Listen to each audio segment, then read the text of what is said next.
and I will now make some remarks of my own. Mr. Antonio Guterres, Secretary General of the United Nations, Mr. Philippe Lazzarini, Commissioner General of UNRWA, Excellencies, ladies and gentlemen. As President of the General Assembly, I have consistently emphasized that the work and impact of the United Nations extends far beyond the physical confines of our headquarters in New York. Our field offices save innumerable lives and work diligently to improve the quality of life for millions, giving them hope. Our United Nations system organizations provide shelter to displaced refugees, sustenance to the hungry, and education to children who would otherwise lack access to learning opportunities. Since its establishment in 1949, UNRWA has embodied the best of our field work for decades, earning a reputation as a beacon of hope in a region routinely beset by turmoil. UNRWA provides protection for 5.9 million registered refugees, including vulnerable groups such as women, children, and persons with disabilities.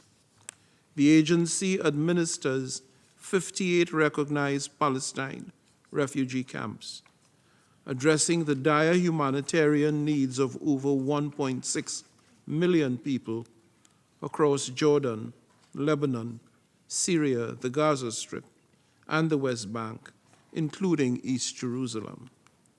Through its efforts, UNRWA offers hope and, moreover, the prospect of a future where the dignity and rights of all Palestinian refugees are protected and upheld. Tragically, 197 UNRWA staff members have paid the ultimate price. To honor their memory and the memory of all those who have lost their lives, I kindly request this assembly to rise and observe a minute of silence.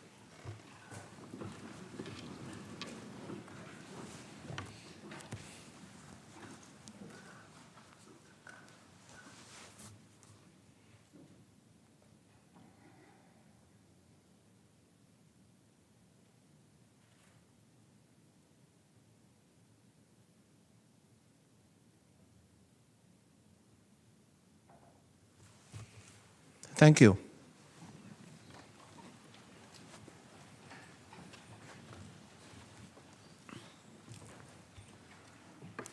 Excellencies, considering the essential services delivered by the agency and its staff, it should deeply alarm us all that UNRWA is currently standing on the precipice of financial collapse.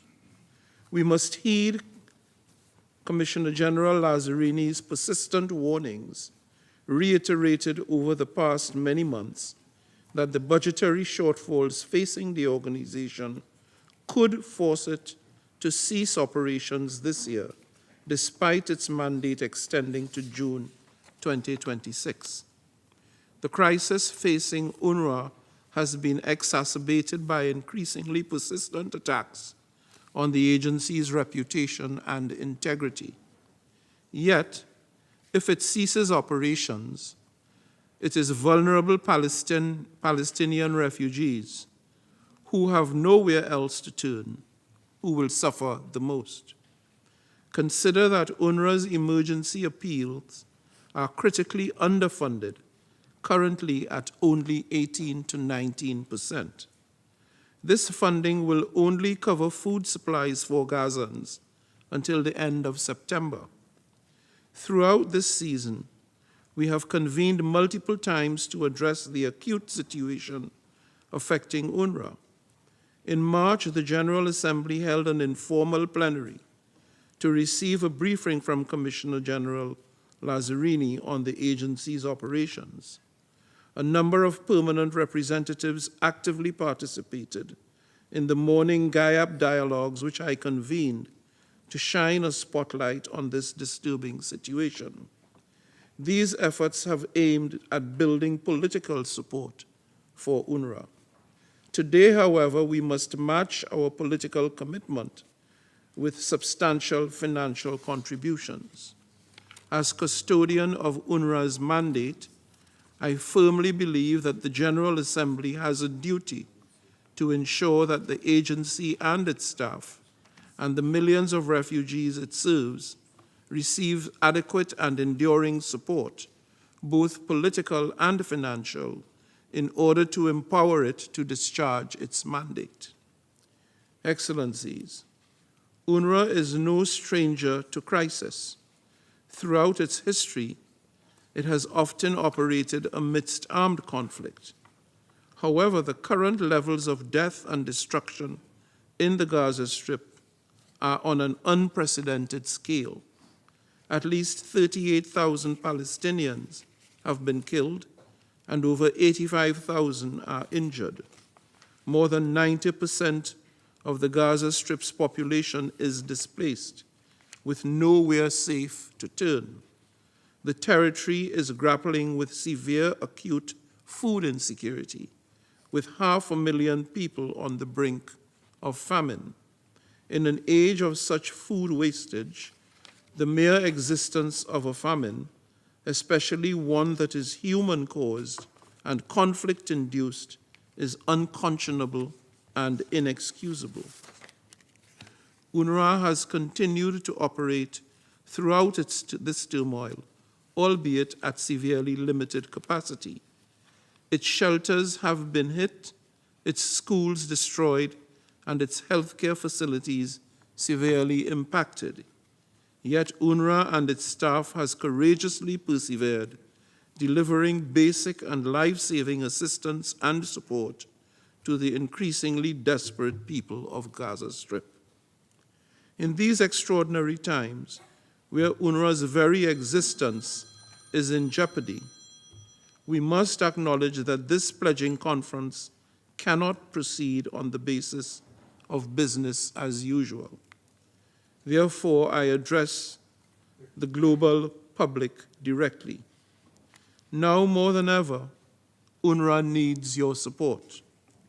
Philanthropic organizations, the private sector, and individuals, you all have the collective power to dig deeper into your pockets and to make a profound difference in the lives of millions by contributing directly to UNRWA.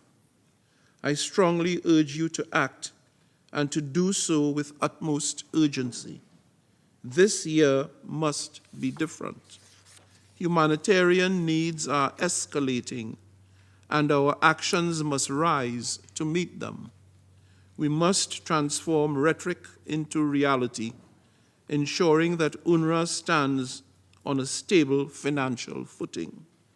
And we must relentlessly pursue peace in the region and end the violence in the Gaza Strip. Dear colleagues, I unreservedly reiterate the demands of the international community, as expressed through the General Assembly in its emergency special sessions, which include: 1, an immediate and lasting humanitarian ceasefire; 2, adherence to international law by all parties; 3, facilitation of immediate humanitarian access, including the lifting of restrictions placed on humanitarian actors by Israel; and 4, the unconditional and immediate release of all hostages.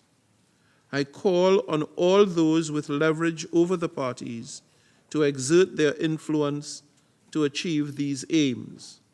Ultimately, a comprehensive, just, and lasting peace in the Middle East through the two-state solution must be realized. As the President of the General Assembly, I reiterate my unwavering commitment to support any and all efforts to this end. Excellencies, dear friends, I end by urging not only member states of this Assembly, but all other stakeholders I addressed an open message this week, including philanthropic organizations, the private sector, and individuals inviting your contributions. This is not merely about funding, nor about the survival of an agency. It is about people and the survival of Palestine refugees, especially the children across the Gaza Strip, Jordan, Lebanon, Syria, the West Bank, and East Jerusalem.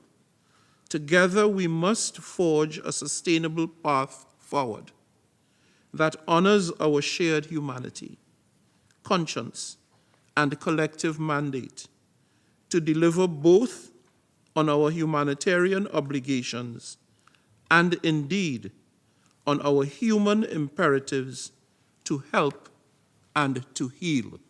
I thank you.